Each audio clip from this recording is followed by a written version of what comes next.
Assalamu alaikum. Juneteenth, right? Black folks gonna celebrate Juneteenth.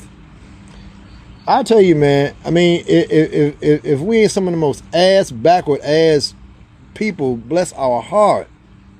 We beautiful folks, man. But we just our energy is just ass backwards. We can't stand each other.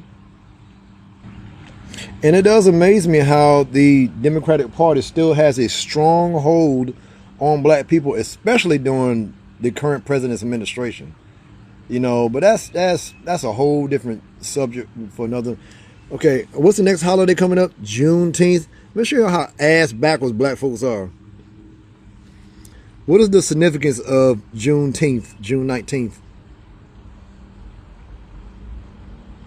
Juneteenth, which combines June and 19th, marks June 19th, 1865, when enslaved African Americans in Galveston, Texas, learned of their freedom.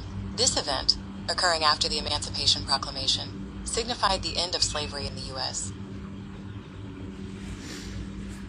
Okay.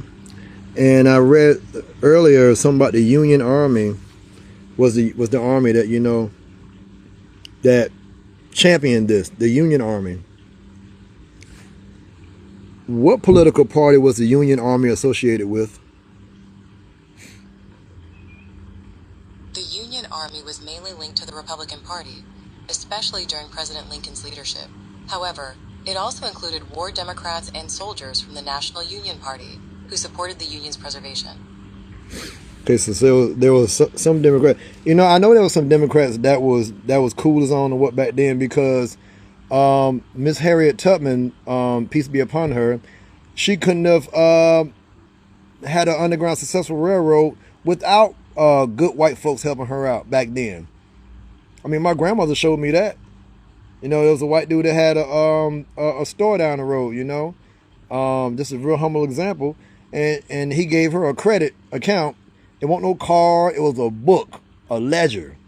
And she went down there and got stuff out of the store, little eggs or bread, whatever she needed. And she took it on credit. And then when she got her money on the first, she carried it down there and cleared the books. So, of course, you had to have good white folks and good Democrats. You know, and there's some badass Republicans. There are some badass Republicans out there, too. But Juneteenth celebrates the end of slavery by the Emancipation Proclamation of President Abraham Lincoln, a Republican president, and his army, the Union Army, was the Republican Party. So how in the hell do the Democrats get all the credit? Tell me, please.